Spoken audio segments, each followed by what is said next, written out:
ጤና ይስጥልን እንደምን ቆያችሁ? ጊዜው ብርሃነ ስላሴ እባላለሁ። በደቡብ ኢትዮጵያ ክልል ገቢዎች ቢሮ በታክስ ስራ ዘርፍ ውስጥ የስጋት ስራ አመራር ትምህርትና ድጋፍ ዳይሬክቶሬት ዳይሬክተር ነኝ።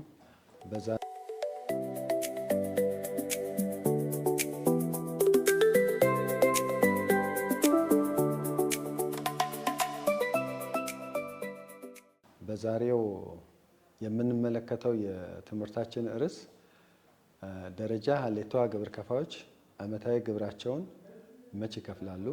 ዓመታዊ ግብራቸውን ለመክፈል የሚያዘጋጁት ሂሳብ መዝገብ ውስጥ ምን መካተት አለባቸው? በመቀጠል ይህን ዓመታዊ ሂሳብ መዝገባቸውን በማን ማዘጋጀት አለባቸው የሚለውን ርዕስ ነው የምንመለከተው። በቅድሚያ ዓመታዊ ግብር መክፈያቸው የበጀት ዓመቱ ከተጠናቀቀ በ4 ወር ጊዜ ውስጥ ነው ግብራቸውን መክፈል የሚጠበቅባቸው። ይህም ማለት ከሐምሌ 1 እስከ ጥቅምት 30 ነው። ይህን ዓመታዊ ግብር በሚከፍሉበት ጊዜ በአዲሱ በተሻሻለው የገቢ ግብር አዋጅ መሰረት ባለፈው ዓመት የከፈሉትን 1/4ኛ በ3 ዙሮች ስትከፍሉ መቆየታችሁ ይታወቃል። ያም የመጀመሪያውን ዙር የካቲት 1 እስከ የካቲት 30 ከፍላቸዋል። በዛ ክፍያ ወቅት ላይም ሽያጭ በሚታካሂዱበት ሰዓት ዊዞልድ ያደረጋችሁትን ቀንሳችሁ የልዩነቱን ክፍያ ፈጽማቸዋል።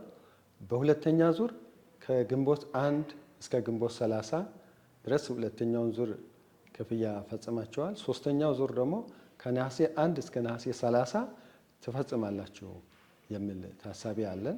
ስለዚህ እነዚህ በ3 ዙር የከፈላችሁትን ቅድመ ግብር በመቀነስ የተቀረችዋን ግብር ብቻ ነው በሂሳብ መዝገባችሁ አሳውቃችሁ መክፈል የሚጠበቅባችሁ። እናም የሶስተኛው ቅድመ ግብር ክፍያችሁ ከነሐሴ 1 እስከ ነሐሴ 30 ስለሆነ በጊዜ በዚህ በያዝነው ሐምሌ ወር ላይ መዝገባችሁን አዘጋጅታችሁ ግብር ለመክፈል የተዘጋጃችሁ ግብር ከፋዮች የነሐሴን ክፍያ ፈጽማችሁ ነው ከሱ ላይ የፈጸማችሁትን ቀንሳችሁ ዓመታዊ ግብራችሁን ማስገባት ያለባችሁ። ሶስተኛውን ዙር የመክፈል ግዴታ አለባችሁ በቅድሚያ። ከዚያ በኋላ ነው ዓመታዊ ሂሳባችሁን አቅርባችሁ አስመርምራችሁ ግብራችሁን መክፈል የምትችሉት።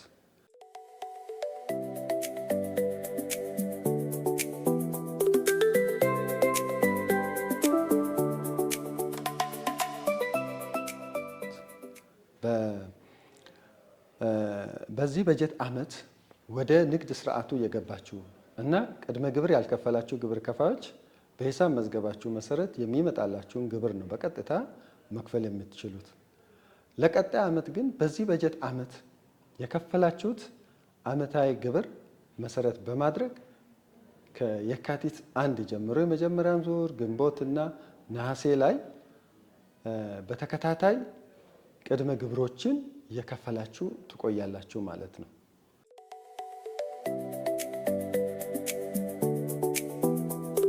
በመቀጠል የምንመለከተው የሂሳብ መዝገባችሁን በምታቀርቡበት ጊዜ በሂሳብ መዝገባችሁ ውስጥ መካተት የሚገባቸው ጉዳዮች አንደኛ የሀብትና ዕዳ መግለጫ፣ በአጠቃላይ በድርጅታችሁ ውስጥ ምን አይነት ሀብቶች አሉ፣ ምን አይነት ዕዳዎች አሉ፣ ከየት የመጡ ናቸው የሚለውን ገላጭ የሆነ ሰነድ አብራችሁ ማቅረብ አለባችሁ። በመቀጠል የጥሬ ገንዘብ ፍሰት በዚህ በጀት ዓመት ውስጥ ገቢ የተደረጉ ጥሬ ገንዘቦችና ወጪ የተደረጉ ጥሬ ገንዘቦችን የሚያሳይ ትክክለኛ መግለጫ ከመዝገባችሁ ጋር ተያይዞ መቅረብ መቻል አለባችሁ። በሶስተኛ ደረጃ ላይ የድርጅቱ ቋሚ ዕቃዎች መች ተገዙ፣ መች ተገነቡ፣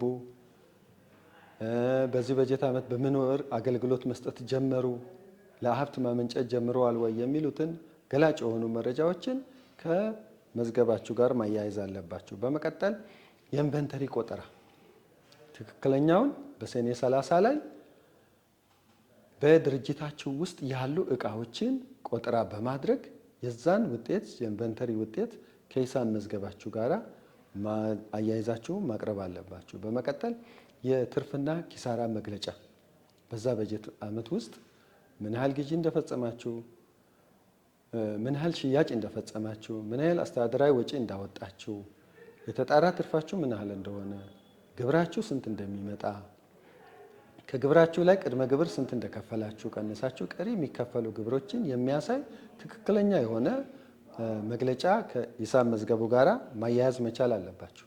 በመቀጠል በስተመጨረሻ ላይ ቅድመ ግብር ክፍያ የፈጸማችሁበት ደረሰኝ ከዛው ሂሳብ መዝገብ ጋር ተያይዞ መቅረብ መቻል አለበት።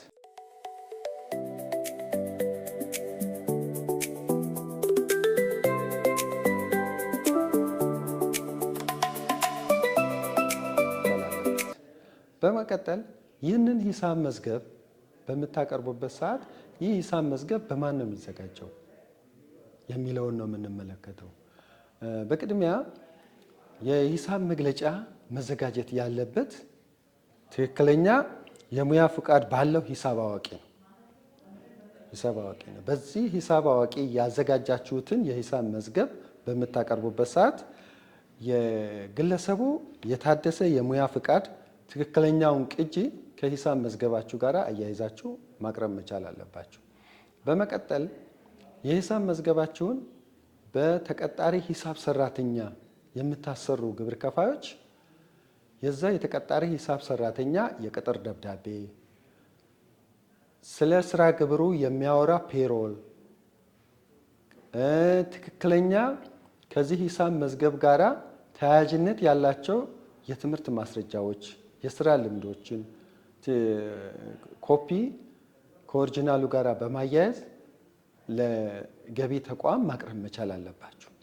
በመቀጠል በሶስተኛ ደረጃ ግብር ከፋዩ ራሱ ሂሳብ መዝገቡን ማዘጋጀት የሚችልበትም ሁኔታ አለ።